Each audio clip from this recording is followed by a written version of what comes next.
لما تسوي المؤسسات المتخصصة استبيان والسؤال يجي وين الجهة المفضلة تعيش فيها، ويجيك الرقم 70% من الشباب العربي بيعيش في الإمارات. The United Arab Emirates strive to build an image of a modern and liberal state. But behind this elaborate facade, constructed by a sophisticated communication strategy, exists another reality.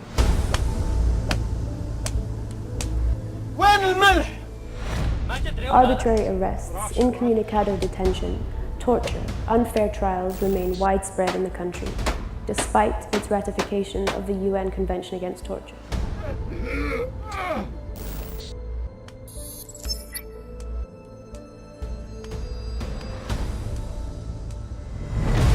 Today, these practices extend beyond the UAE's borders to Yemen, where the United Arab Emirates and Saudi Arabia's intervention in the conflict has already caused thousands of civilian casualties.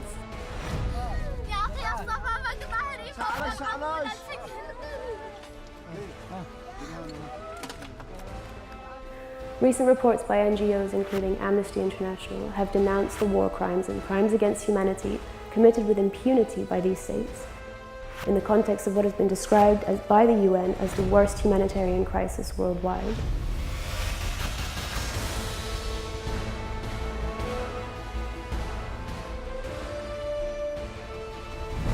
In the UAE, Emirati nationals, including social media activists, peaceful political opponents, and human rights defenders, have been arbitrarily arrested, held in secret detention, and tortured by the authorities, as have a number of foreign citizens, some of whom were subjected to these violations as a result of a conflict with their visa sponsors.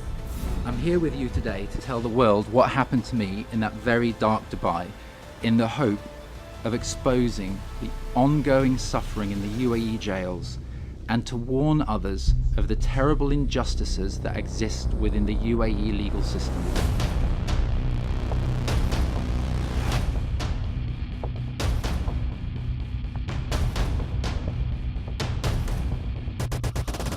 I was wrongly accused, arbitrarily detained.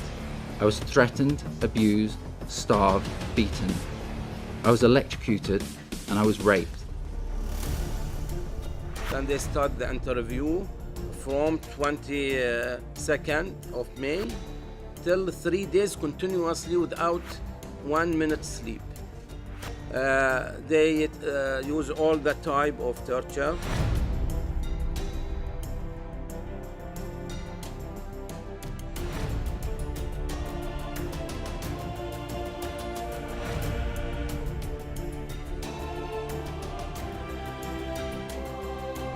These individuals' testimonies describe the atrocities faced by prisoners: humiliation, sleep deprivation, rape, electrocution, hanging by the feet and wrists, and floggings, all of which are committed with the knowledge of the highest judicial authorities and political leadership, who not only turn a blind eye, but also directly encourage these practices.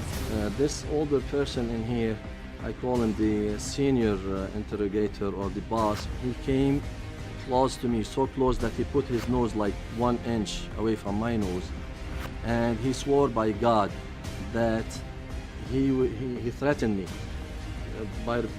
of reprisals against my wife if I did not sign or admit to what they want.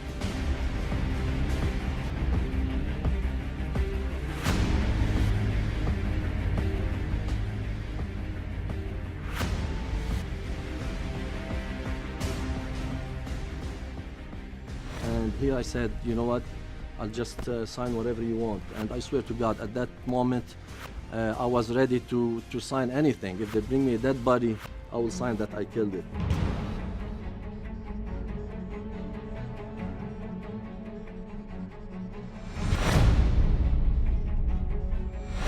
It is due to the proven complicity of the Emirati authorities in these serious violations of human rights, as well as the total impunity enjoyed by the perpetrators of these crimes, that the Association for Victims of Torture in the United Arab Emirates, AVT, UAE, was created by former victims of torture in the UAE from across the world. The primary objective of this Geneva-based association is to fight the impunity of perpetrators, accomplices, or instigators of this crime, whatever their role within the state. as I am now, I am just looking for justice, nothing more, from Sheikh Saif and Sheikh Mohammed bin Zayed Al Nahyan. I just want justice, nothing less, nothing more.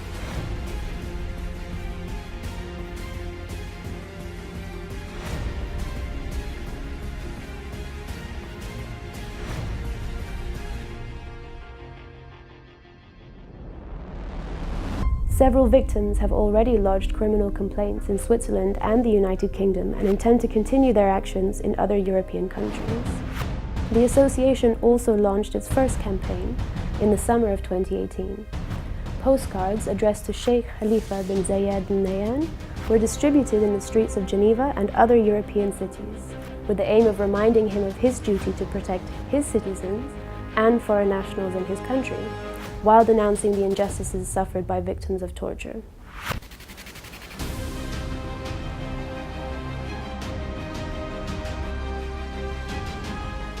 It is time to act and to denounce the practice of torture. While it is important to prevent and condemn, it is also essential to bring it to public attention, giving a voice to the victims as a first step to restoring their dignity.